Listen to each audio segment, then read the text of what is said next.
BNP আসলে এই যে হাসনাত শারজিস নাহিদদের যে এনসিপি তারুণ্যের যে দল, এদের রাজনীতি বাংলাদেশে দেখতে চায় না। এখন একটা খোলামেলাই বলছে এদের উপর হামলা করছে, এদেরকে যে ট্যাগ দিচ্ছে সেটা নির্মূল করার ট্যাগ। রাজনীতিতে প্রতিযোগী হিসেবে কাউকে মেনে নেওয়া ইটস ডিফারেন্ট, কিন্তু নির্মূল করার চেষ্টা হাসিনা যেটা করেছিল এটা ফেসিবাদী। তো বিএনপি এখন ওই ফেসিবাদী ধারণা পোষণ করে। কি? বিএনপির কোনো ন্যারেটিভ নেই রাজনীতিতে, কোনো বয়ান নেই। এখানে আওয়ামী লীগের ফেলে যাওয়া বয়ানকে কিছুটা কাজে লাগানোর চেষ্টা করছে ফজলু পাগলা, রুমিন ফারহানাদের মাধ্যমে। এবং ভারতের মিডিয়া যে বয়ান ঠিক করে দেয় ওই বিএনপি নেতারা ওইটাই বলে, নিজস্ব কোনো বয়ান নেই, কোনো এলেমেই নাই এদের বয়ান ঠিক করে, কোনো জ্ঞানই নেই। বিএনপির কাউকে কোনো জ্ঞানীই মনে করবে না, কোনো জ্ঞানী লোক না। একসময় ছিল জ্ঞানী লোক, জিয়াউর রহমান অনেক জ্ঞানী লোক ছিলেন, ব্যারিস্টার মওদুদ আহমেদ মেধাবী ছিলেন, খন্দকার মাহবুব স্যার ছিলেন, ব্যারিস্টার রফিকুল ইসলাম অভাব ছিলেন, হান্নান শাহ, অসাধারণ দূরদর্শী অনেক নেতা ছিল, বদরুদ্দোজা চৌধুরী। কিন্তু এখন কেউ নাই, এখন যাদের মাথা কাজ করে না। যেমন সালাউদ্দিন আহমেদের ব্রেইন নাকি ইন্ডিয়া থেকে নিয়ন্ত্রণ হয়, এই হচ্ছে মূল নেতা। আর তারেক রহমান কি তা তো বুঝে নেই, কোথায় 10% আছে আর কোথায় খাম্বা বসানো যায়। তার ক্রিয়েটিভ রাজনীতিটা কি, তারেক রহমান কি করেছে বাংলাদেশে, তার অবদানটা কি? একটা মিনিমাম সফলতা দেখান। একটা হরতাল সফল করতে পেরেছে তারেক রহমান। তারেক রহমানের নির্দেশ ছাড়া কিচ্ছু হয় না, অথচ তারেক রহমানের অবদানটা কি বলে? এই যে মির্জা ফখরুল আমিরে জামাতকে দেখতে গেলেন হসপিটালে অসুস্থ হওয়ার পর, বললেন যে তারেক রহমানের নির্দেশে এসেছি। আচ্ছা, ডাক্তার শফিকুর রহমানকে দেখতে যেতে হবে একটা দলের মহাসচিব, তাও আবার তারেক রহমান নির্দেশ লাগবে? মানে তারেক রহমান নির্দেশ ছাড়া কিচ্ছু করতে পারেন না আপনারা। ঠিক আছে, তার নির্দেশে আপনারা কি গত 15 বছর 16 বছর কি করেছেন? একটা হরতাল করতে পেরেছেন, একটা অবরোধ করতে পেরেছেন, একটা মহাসমাবেশ সফল করতে পেরেছেন বাধা বিপত্তির অতিক্রম করে? কিচ্ছু পারেননি। অতএব দর্শক, বর্তমান যে বিএনপি দেখেন, এদের কোনো অবদানই নেই, এরা কিচ্ছু না। এদের অবদান একটাই যে এরা ধ্বংস হয়নি। আর ধ্বংস করে এটা হাসিনার টার্গেট ছিল না। হাসিনা ধ্বংস করতে চেয়েছিল জামাতকে, বিএনপিকে ধ্বংস করতে চায়নি। বিএনপিকে এইভাবেই কন্ট্রোল করে ধৈর্যা বানিয়ে রাখতে চেয়েছিল। হাসিনা যা চেয়েছে সেটাই পেরেছে। হাসিনা যদি চাইতো বিএনপি ধ্বংস হতো। ঠিক আছে, তারেক রহমান পলাতক থাকুক, দেশে কিছু নেতা থাকবে, আন্দোলন শুরু হলে কিছু টাকা পয়সা দেবো, আন্দোলন স্থগিত করে বাড়ি চলে যাবে, মাঝে মাঝে ধরবো, মাঝে মাঝে ছাড়বো। আওয়ামী লীগ এটাই চেয়েছে, কারণ মাঠে বিএনপি না থাকলে তাহলে বাংলাদেশে গণতন্ত্র নাই, বহির্বিশ্বে দাওয়াত পৌঁছে যেত, মেসেজ পৌঁছে যেত। হয়তো বিএনপিকে এভাবেই টিকিয়ে রেখেছে আওয়ামী লীগ। সেই বিএনপি একটা অকৃতজ্ঞের দল, মোনাফেকদের দল। দেখেন, যে ছেলেদের কারণে, হাসনাত শারজিস, এই নাহিদদের কারণে, আসিফদের কারণে আজকে খালেদা জিয়া মুক্ত, তারেক রহমান দেশে আসে স্বপ্ন দেখতে পাচ্ছেন বা আসার সুযোগ পাচ্ছেন, না আসলে সেটা ভিন্ন কথা। সেই তরুণদের এখন দেখতে পারে না, ওদের বলে বাচ্চা ছেলে, কিশোর গ্যাং, আরো কত কিছু। ওদের তরুণে আগুন দেয়, ওদের মঞ্চ ভেঙে ফেলে, ওদের নেতাদের উপর হামলা করে। এবং গোপালগঞ্জে গেছো কেন, আওয়ামী লীগের লোকজনকে গ্রেপ্তার করা হচ্ছে, তাতেও বিএনপির আপত্তি সংবাদ সম্মেলন করে। দর্শক, সব মিলিয়ে বিএনপি ওদের দেখতে পারে না। দেখতে পারে না তো পারে না। বিএনপির ন্যারেটিভ হচ্ছে যে তোমরা জীবন দিয়ে হাসিনা পতন ঘটিয়েছো ওই পর্যন্ত, এখন তোমরা বাসায় চলে যাও, এখন বাকি যে খাওয়া দাওয়া রাজনীতি এগুলো আমরা করবো, তোমাদের আর দরকার নেই। এভাবে এনসিপির রাজনীতি বিএনপি দেখতে চায় না।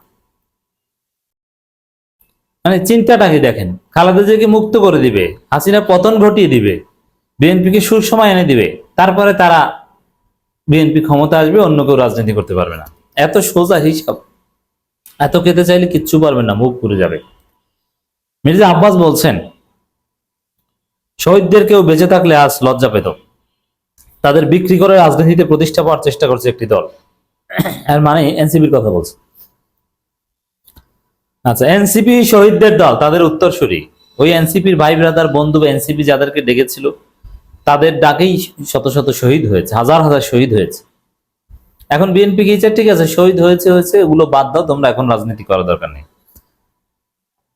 শহীদদের বেঁচে রাজনীতি না, শহীদদের ধারণ করে রাজনীতি করছে। বিএনপি কি করেছে? বিভিন্ন শহীদ পরিবারের সাক্ষাৎকার দেখেছেন না? শুধু জামাত তাদের পাশে দাঁড়িয়েছে, আর বিএনপি যে ফটো সেশন করে চলে এসেছে, আর কোনো খোঁজ খবর নেয়নি। শহীদ পরিবারের জন্য তারেক রহমানের যে বাজেট, ওটা বিএনপি নেতারা খেয়ে ফেলেছে একটা অংশ, খোঁজ নিয়ে দেখেন। যদি বলে তারেক রহমান যে অমুক পরিবারের কাছে যে 1 লাখ টাকা দিয়ে ও দিয়ে আসবে 50,000 টাকা, আর 50,000 টাকা ও খাবে, এটা হচ্ছে বিএনপি, এটাই করেছে। এখন এই যে কথাটা যে শহীদ পরিবারকে বা শহীদদের বিক্রি করে রাজনীতি করছে এনসিপি, এই কথার অর্থ হচ্ছে এনসিপির রাজনীতি বাংলাদেশে বিএনপি দেখতে চায় না। এর মানে কি, শহীদদের বিক্রি করা, শহীদ হয়েছে ঠিক আছে, রাজনীতি করা কি আছে, তোমরা ঘরে ফিরে যাও। কত সুন্দর চিন্তা দেখছেন। বিএনপির স্থায়ী কমিটির সদস্য মির্জা আব্বাস বলেছেন, শহীদদের কেউ বেঁচে থাকলে আজ লজ্জা পেত। তারা যে কারণে শহীদ হয়েছেন আজ তা বাস্তবায়ন হচ্ছে না, তাদেরকে বিক্রি করে রাজনীতির প্রতিষ্ঠা করার চেষ্টা করছে একটি দল। আচ্ছা, তাদেরকে বিক্রিটা করলো কোথায়, কার কাছে বিক্রি করেছে বলেন তো? মির্জা আব্বাসের এই বক্তব্যের অর্থ যে আসলে এনসিপির রাজনীতি বাংলাদেশে দেখতে চায় না, এটা আমি প্রমাণ করছি। এনসিপি কোথায় শহীদদের বিক্রি করছে একটু বলেন, কার কাছে বিক্রি করছে, কিভাবে বিক্রি করছে? শহীদদের কথা বলা, শহীদদের ধারণ করা, শহীদদের আকাঙ্ক্ষা পূরণ করার জন্য সংবাদ সম্মেলন করা, এটা বিক্রি করা? নিজেদেরকে শহীদদের উত্তরসূরি দাবি করা, এটাকে বিক্রি করা বলে? কি বিক্রি করেছে, কার কাছে বিক্রি করেছে বলেন? কিচ্ছু বলতে পারবে না। তাহলে এটা কেন বলছেন? শহীদদের বিক্রি করছে কিভাবে? এনসিপি কোথাও শহীদদের অপমান করেছে? না শহীদদের লাশ উঠিয়ে তারপরে ভোট চেয়েছে? কোনটা? শহীদদের কেন্দ্রিক এনসিপির নোংরা রাজনীতি কোনটা দেখান, কিচ্ছু দেখাতে পারবে না। তাহলে মির্জা আব্বাস এসব কথা কেন বলছেন? ওই যে প্রতিহিংসা, যে বিএনপির চাইতে এগিয়ে যাচ্ছে এনসিপি, তারুণ্য ভিত্তিক দল এনসিপি, কোন তরুণ এখন আর বিএনপিকে সমর্থন করে না, এনসিপিকে সমর্থন করে। এটাই হচ্ছে বাস্তবতা। লজ্জা পাবে তো আপনাদের কারণে শহীদরা, কারণ আপনারা শহীদদের স্বপ্ন বাস্তবায়ন হতে দিচ্ছে না। আর আরো যদি লজ্জা পায় সেটা ইউনূস সরকারের কারণে। এনসিপি কি করেছে, তাদের দোষটা কোথায়? কোনো দোষ নাই। মির্জা আব্বাস বলেন, অনেকে আজ বিএনপিকে আওয়ামী লীগের কাতারে ফেলার চেষ্টা করছে। বিএনপির পায়ে পা দিয়ে ঝগড়া করবেন না। তবে আচ্ছা, অনেকে আওয়ামী লীগের কাতারে ফেলার চেষ্টা করছেন, আপনার আওয়ামী লীগের সাথে পার্থক্যটা কি বলেন তো? আপনারা কোনোদিন প্রতিপক্ষকে রাজাকার বলতেন না, এখন রাজাকার বলেন, কোনদিন বলতেন না। আপনারা রাজাকারদের দল, রাজাকাররা এই দল প্রতিষ্ঠা করেছে বিএনপি, আবার মুক্তিযুদ্ধের অনেক পরে, আর তারা এসেছে এখন মুক্তিযুদ্ধ ব্যবসা করতে। তাহলে আওয়ামী লীগের সাথে পার্থক্যটা কি আপনাদের? আওয়ামী লীগ নিজেরা কামড়া কুমড়ে করে হত্যা করতো, আপনারাও সেটা করছেন। আওয়ামী লীগ রক কাটতো, আপনারাও রক কাটেন, গুলি করার পর রক কাটতেন। পার্থক্যটা কি? আওয়ামী লীগ দুর্নীতি করে, আপনারা দুর্নীতি করেন।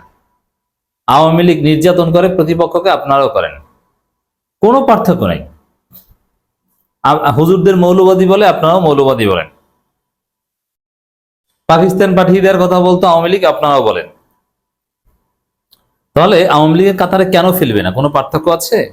কোনো পার্থক্য নেই। অতএব যারা বিএনপিকে আওয়ামী লীগের কাতারে ফেলছে তারা ঠিক করছে। এনসিপির রাজনীতি সহ্য করতে পারছে না বিএনপি, দেখতে চায় না, এটা লজ্জাজনক। আমরা প্রতিবাদ জানিয়ে রাখলাম।